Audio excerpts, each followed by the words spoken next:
business potential and the prosperity of opportunities can often be commingled. It refers to a business's capability to maximize its measurable result outcome in service of others. It's a matter of goal setting and attempting to reach the benchmarks of the goals and aspirations you set for your business. And my friends, this can include factors which range from the size of a market, a company's competitive advantages, your management team's experience, and financial sustainability. It's also important to note narrowing the productivity gap, which is equivalent to 5.4% of GDP these days, according to Statista, is particularly vital in this era of global shifting production. No one knows this better than my friend David C. Olcott,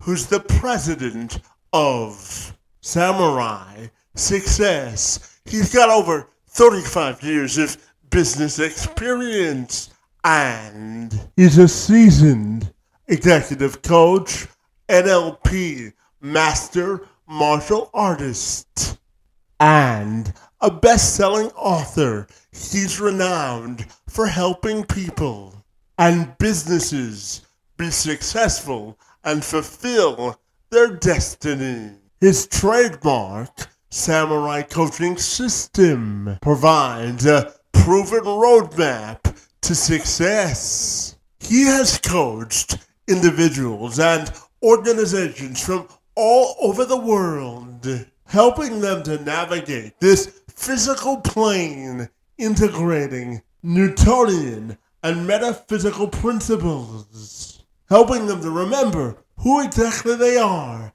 David's clients become more purposeful and their businesses become more profitable. David says that he is truly in service of others and is motivated by helping his clients create a more successful life and achieve the destiny they've set out to obtain. David is also an Amazon best-selling author of the book Swords of Illumination. It's a book about how to get back the feeling of a sense of destiny. It's all about closing the gap between who you say you are and not having lost your sense of destiny. How to take charge and begin living the life you were meant to live. And Olcott joined me this week to tell me more. I'm Kevin McShann. Let's have this conversation.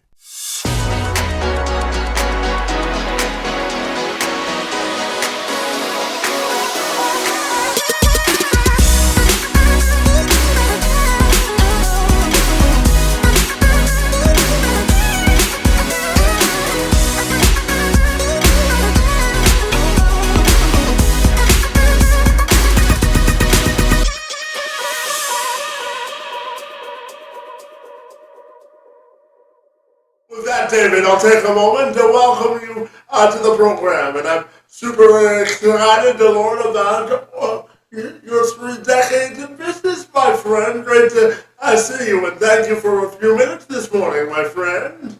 Absolutely. Glad to be here, man.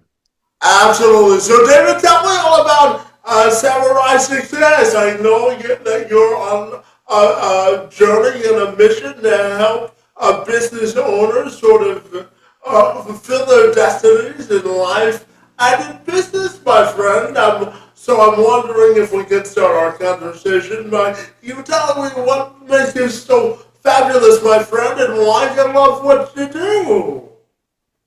Excellent. Well, I can tell you that it wasn't always this way, Kevin. I always didn't love what I did, man. And as we all go through our life, right, we're looking for those things that really kind of connect to us, right? And that was my journey. I was getting involved in law, and I graduated from the university with a finance degree. And I was doing all the things that people were telling me that this is what you should do because I wasn't really sure. And so as I started continuing down the path, I found I was being very successful, but I wasn't very happy. And that was probably the biggest indicator is like, well, great, I'm making all this money, I'm having all this experiences and stuff, but man, I'm not happy inside. How do I get to that place?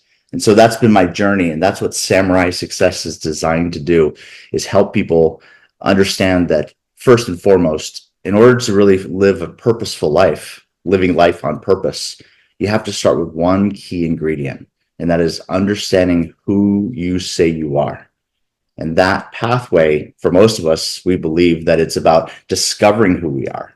But the most successful people, Kevin, on this planet, they're the ones who actually create who they are. Yeah, absolutely. And David, I know that you've got over 35 years of business experience under your belt, my friend. So tell me, what's the key to creating a roadmap to success in business? And what's the greatest lesson you think you've learned over your years in business, my friend? In personal life, I think that the greatest gift and lesson and principle I've learned this lifetime is that we're not here to discover who we are. We're here to actually create who we are. That's first and foremost personally. And as that extends into business and everything else, who you say you are as an individual permeates everything you do on this planet, including business, work, relationships, health, wealth, anything you could possibly think of. This is the beginning of things. Thing I've learned most importantly in business is that it's never just one thing that makes the difference. It's accumulation of all those things together, but it's the formation and foundation of setting it on your identity that starts it off for all of us. Yeah, and when we talk about this roadmap, specifically, I'm wondering if we can drill that out on some specific steps to take in entrepreneurship to be successful, my friend, because I know that you've got a proven system that provides this roadmaps or keys to success. So I'm wondering if you can share them with me this morning, my friend. So, first of all, diving into the how, let's do that in the very near future. Let's talk about why first. So, what it is we have to have this recipe, this roadmap for being able to get where I want to be able to go. Well, as we started experimenting with and really taking a look at what the word success really means. When you really dive into that word, Kevin, right? You have to understand that so many different. So I started asking everybody, hey, how do you define success? What's going on? And I was getting a million billion different answers to the word success. So we had to dive in deeper than just the definition or meaning of success. And we had to find out what was the key element to success. And the key element to success that we discovered was that it has to be duplicatable. If you don't have something that you can duplicate, right, over and over again, then you have something called luck. You've done it one time, but you can't repeat it. If you can duplicate it, repeat it, then you're going to have success. By definition, something that's duplicatable has to have a roadmap. Something has to have a recipe. So that's the why, to be able to do the hard work, to write down how you actually do the things that you do, because once you do that, you can then transfer that to other people. Because if it's all stored in your head, you can't transfer that. So for business owners, one of the most important things to do is when you work with us, we actually take that stuff out of your head, write it down so other people can see it, so you can literally be on the same page. A roadmap. Yeah, absolutely. And David, I know that you've worked with thousands of people in business, my friend, and you've used sort of this Norwegian metaphysical principles that I want you to talk about, because I know it's a big part of helping businesses remember who they are, isn't it? It very much is. Remembering who you are. I love the way you just said that, Kevin, because when you're in business and you forget who you are, you're more likely to do something behaviorally that doesn't align with what your business brand is. So your identity and your business identity are really important, also called your brand, right? You as an individual, your identity is something you self-create. For your business, is something that you self-create, and then it takes on a life of its own, just like it does personally, because eventually we get hold of Kevin, his identity, and we start shaping this into what we think we want it to be as society. Same thing that happens with your consumers and business and everything else. So it's really important, as all those things are pulling on you to tell you who you say you are, that you stay in alignment with who you say you are. Yeah, David, how can we align a relationship between being both profitable and purposeful in business? How do you think those two things are interconnected? So aligning with what? Say that one more time for me. Yeah, purpose and profit in business. How do you think those two things are interconnected? Well, for most of my life, I've been taught a lesson that says, if you really want to live extraordinary life, be in service of others. And so I was like, wow, that's fascinating to me. I want to live an extraordinary life. Can someone truly being in service of others become very successful or wealthy or whatever in this lifetime? And so that's been my path about how I can truly be in service of others and still be in service of both of us at the same time. And that's a thing that really has wrapped my brain around things. But as we started to figure it out, was the most important thing for me to do to be in service of you, Kevin, is that I have to get out of the way of the conversation. I have to work on me. So aligning who I say I am with my purpose is very much about who I choose to be as my identity, my archetype. And because of that, once I choose what that is, then I start aligning with those behaviors. That creates purpose. For example, if I say I'm a world-class athlete and I sit on the couch over there eating Cheetos, those two things don't go together, right? World-class athletes don't sit on the couch all day eating Cheetos. They do certain things. So once you have an identity about who you are, aligning that with your behaviors creates this thing called congruency. Congruency over time creates coherency, and that coherency is a frequency that attracts things to you. This is what creates purpose. Yeah, absolutely. And, David, I'm a huge believer in the fact that we're all intended to sort of set our own standard of expectation, because if you don't have a fundamental level of personal expectation, in my view, it's hard to reach any other artificial level of expectation that anyone else has for you. So, talk to me about taking a responsibility for your own sort of destiny in business, and how important do you think that is? Wow. If we were going to get to a source code of everything that makes things work on this planet, you just nailed it, which is the level of responsibility that I can take. Because the level of responsibilities that I can take put me in control of those things. So much of our society today is, I don't want to take responsibility. I don't want to have responsibility. And if I was going to teach three things to my kids today, I would teach them about how money works. I would teach them about making sure they can take responsibility for things, and would absolutely talk about time management. But right there, the center part of that is what you just asked me about, which is, how do I take responsibility for what I am contributing and nothing more? Because sometimes we have these two sides of the pendulum. We have groups of people not taking any responsibility at all, and then you have groups of people taking all the responsibility. And it seems like a really good thing to do one of those two swings where we look at the one side and go, no, I would never do that. But on the other side, if you take too much responsibility for other people around you, you actually enable them to make you responsible, not themselves. And the responsibility is what helps us change our behaviors to get to where we really want to go.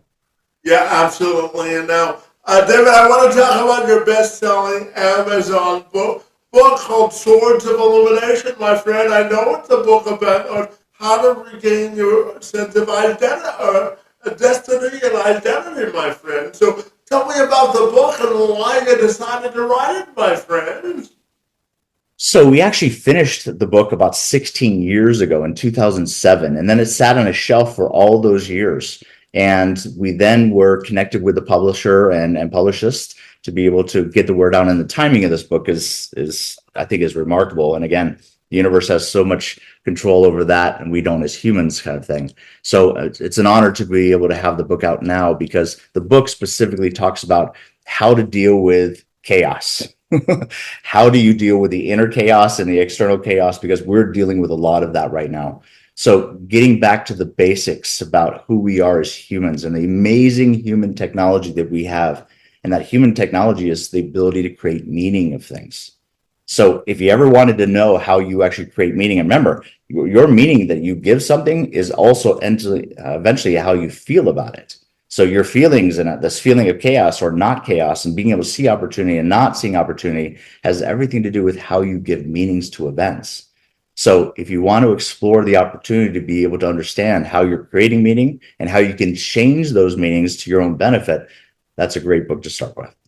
Yeah, absolutely. David, I'm curious to get your thoughts on the social responsibility that businesses have to contribute to what I call the social and societal conversation of progress. So, in the social responsibility landscape, what responsibility do you think businesses have to contribute to that conversation, my friend? So much of our lives individually and dynamically, socially, are connected, right? It's really difficult to pull them apart. So what we focus on here at Samurai Success is that individual responsibility starts right here.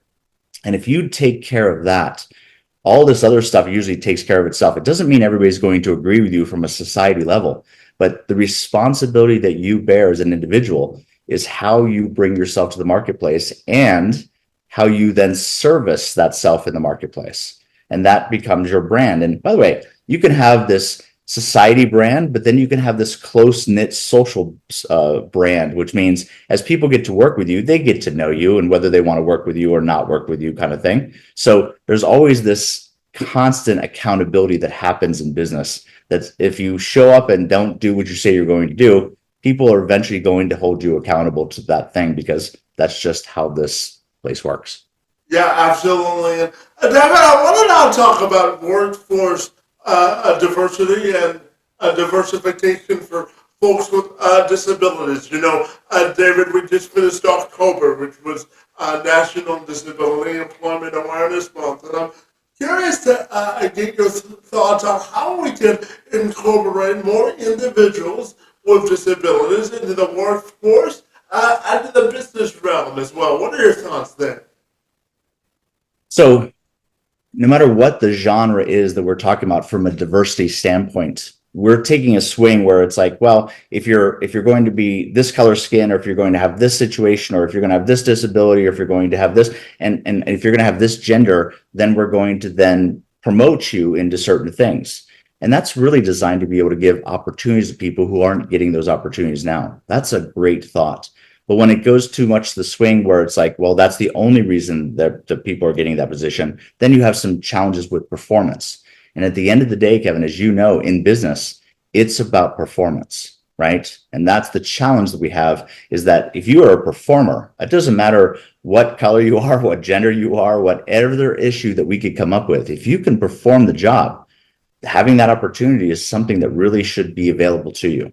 It's about performance, though, and that's what we need to really focus on as we move forward. Yeah, absolutely. And, you know, David, I'm also curious to ask you, how do you think business owners and executives can really know if they have the pulse of their organization and whether they're truly making strides to the goals they want to set? So tell me, how do we really know if we have the pulse of our organization, or sort of the heartbeat of what's happening, my friend? What are your thoughts there? I love your questions, my brother. It's just beautiful. So, okay, let's have some fun with this. Imagine if I'm going to take my own pulse, right? I'm going to sit here, I'm going to read my pulse. If I'm busy taking my own pulse, I can't possibly figure out what your pulse is because I'm so busy on my pulse. So it really goes to this conversation we've been having this whole podcast, which is if I don't take my fingers off my pulse and then put them on yours, I can't figure out what the pulse is. And so many of us in business are so busy working on ourselves or figuring out our own stuffs or figuring out how we're feeling about stuff or the meaning we're giving stuff. We've got our fingers on our own pulse, thinking that it's everybody else's pulse. And the secret of being able to get past that is that we got to move the hell out of our own way. How we do that, Kevin, is we've got to work on ourselves. We've got to know exactly what our identity is. And the swords of illumination are the elements that you'd want to work on to be able to know the elements of that, designing this new program about how you can be so that you can truly be in service of others. Because if I have my fingers on my own pulse and you're talking to me and I'm still dealing with my issues over here, as soon as you stop talking, I jump in because now I have something to talk about. I'm finally talking about me. But guess what? I haven't reached the outcome of truly being in service to you because I'm too busy working on me over here. What's the secret? Work on me over here. And then till a point wherever I'm with you, I can truly be in service and I can get a real pulse of where you're located. Yeah, and when we talk about pivoting in business, there are so many entrepreneurs today are so invested in their own ideas and making them work. But it's also important to read the market and whether their product and service is being received. So tell me about the importance of having the ego necessary to pivot when something isn't working, because that's equally as important, isn't it? Yeah, I think it's incredibly important, Kevin. As a matter of fact, I think we can go way down the rabbit hole in this one, but if you really want to get to the end of the conveyor, the thing that starts this thing off, right, is I have identified as who I say I am, whether I'm an owner, an entrepreneur, I'm a manager, or even a technician within a company. Who I say I am is very important, but the source that drives that identity is as important. For example, there's two sources I can work from on this physical plane, which is one is my ego and one is my soul. So Kevin, if we're really going to get into the metaphysical side of this thing, what we really need to do as human beings is we need to start listening to our soul more often in those positions, because our soul will guide us very differently than our ego is. And I think if you look around the world today, you can see that most of our source of our identity, especially in America, is really focused on our egos and what is in it for me kind of stuff. And your soul has very little interest, if any interest in that whatsoever. It's about truly being in service of others. So the idea here at Samurai Success is to take not one of those two things, it's to integrate both of those things and understand, here's the secret of it, the ultimate key behavioral indicator of what, if this is working or not, is who's using who. Is my ego or my soul using me, or am I using my ego and soul? And when I'm doing it that way, I'm very clear about how to stay above this whole fray of how do I truly be in service of others. Yeah, and David, how do you define the concept of business innovation in today's marketplace, and how do you think today's American consumer really drives the behavior of entrepreneurs and organizations? What are your thoughts there, my friend? So just to be clear, so the influence that entrepreneurs are having on how businesses are behaving today and your view on business innovation. What are your thoughts there? All right. So one of the jobs of the entrepreneur in the business is innovation. It's also to create the vision, right? And then innovation to that. The challenge is that I think we've corrupted this idea of innovation, is that innovation is any brand new idea. Okay, listen, bringing any new idea to your business only creates one thing: chaos. Well, innovation is designed to be able to really, I think, define is taking a very specific idea that's truly going to come into your model and change it enough to now solve the new challenge in the marketplace that wasn't the challenge before, which you had a solution to, is now a challenge now, and innovation then changes your past idea to the new solution idea so that you can get to a new place of results. So innovation is actually very small and incremental as opposed to big revolutionary ideas. I think as entrepreneurs that we work with anyway, and we've run into or people that have referred us to that, is that that's probably the biggest challenge they face. They think they need to come up with these grand ideas, and truly it usually takes small ideas that really do work within your business model and really solve for the solution in the marketplace. Yeah, and David, as you know, we recently had the American election on Tuesday, and I'm curious, with your experience in business and in life, my friend, how do you think the results of Tuesday's election will affect not only the culture of business, but how we perceive doing business in America with the results we saw on Tuesday? It's probably one of the great examples of what you and I have been talking about. Is I think so much of our behaviors right now are driven by our ego. And there's so much separation from two groups of people. We really separate ourselves in the United States about this issue. And what we really need to do is be able to come back together. Our ego isn't going to bring us back together. It's our soul that's going to be able to do that. We need to start reconnecting with things. And as angry as one side is and as happy as one side is, all that does is create more and more separation. As business owners, we have a unique opportunity to be able to really bring that back together. I don't believe it's going to be politicians who brings things back together, but as business owners, and I think the new real horizon for small and medium-sized business owners is really understanding the responsibility that we can have in actually bringing the country back together. Yeah, absolutely. You know, David, I believe that the heartbeat of business is creating and maintaining new and existing relationships. And I always say that the heartbeat of business is networking, my friend. So what do you think is the key to creating thriving relationships in business? As we had talked about before, it's never just one thing when it comes to business. Networking, oh my gosh, listen, if you're an outstanding networker, you're going to do really well. Marketing is the key. Everyone talks about the sales.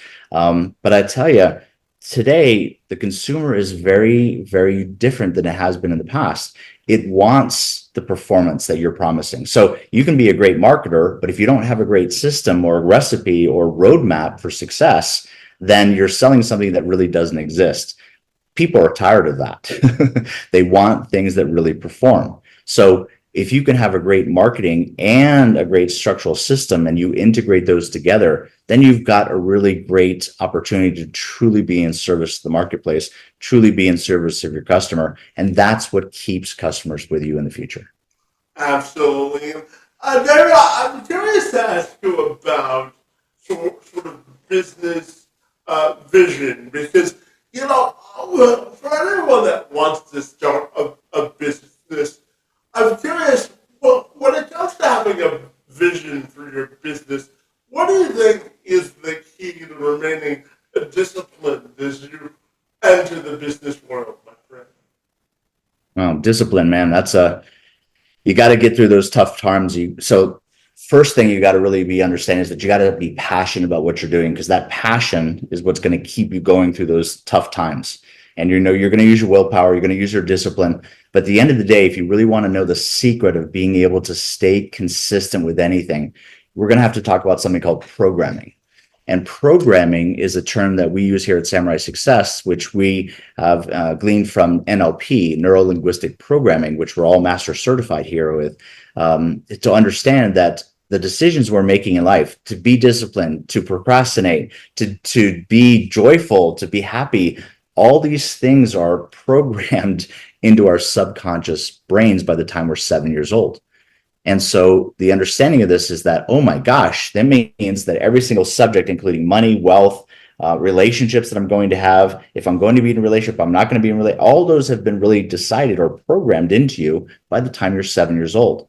You may not like how those got programmed into you by the time you're 7 years old, and you want to change those things. So if you want to be able to get to the root of it, then you're going to have to be able to change that programming. Here's the great news, Kevin. That programming is rewritable. It is designed for you to be able to change it. And that's the amazing human technology we have that we've forgotten. Yeah, absolutely. And, David, I want to ask your opinion on how you think the concept of both opportunities and resilience are interconnected. And I'll use myself very quickly as an example. David, I was born with what's called spastic quadriplegia cerebral palsy, and I found out at the age of 9 that I wouldn't be able to walk without assistance because of the severity of my disability for the duration of my life. But I always say that everyone's portrait of success is different, and we're all given our own life compass in life, and it's incumbent upon all of us to sort of point it in the direction that we want it to go. So with that as context, my friend, I'm wondering your thoughts on how opportunity and resilience are interconnected. Absolutely. I love that you've connected those dots, man, because in so much of the ancient traditions of Asian culture, that chaos and opportunity exist simultaneously. As a matter of fact, they're the same language, same kanji, kind of same symbol of opportunity and chaos. So I love this opportunity and resilience kind of thing. And I think that has so much to do about the human perspective. As we're going through these really challenging, chaotic times, when you really are an entrepreneur, this, fascinatingly enough, is where most entrepreneurs thrive, because in the midst of the chaos where everybody else is freaking out, they see opportunity. And that resilience to see that opportunity is based upon who they say they are. They're an entrepreneur and they see that. And that's the beautiful thing about having so many of us in this fabric of life, you playing your part this lifetime, me playing my part this lifetime. It's about those differences that actually help us together see the opportunities as opposed to what we can't see separately. So being cooperative with each other is probably the key to that. Yeah, absolutely. And David, I'm going to get you out of here on this question, my friend. My final question this morning has to do with the concept of legacy, my friend, and how you want your personal and professional legacy to be defined. Legacy. Wow. Such a huge word to be able to really encompass in just a couple minutes. But I will tell you that the legacy that I want for my life is living a life of the mastery that I'm after, not in comparison to anybody else, not in comparison to whatever else would define mastery, how I want to define mastery. So every couple of years, I do some crazy things where I'll go motorcycle racing or car racing or motorcycle stunt riding or playing poker, long range precision shooting. And all these activities, I want to be my best that I can be in those activities.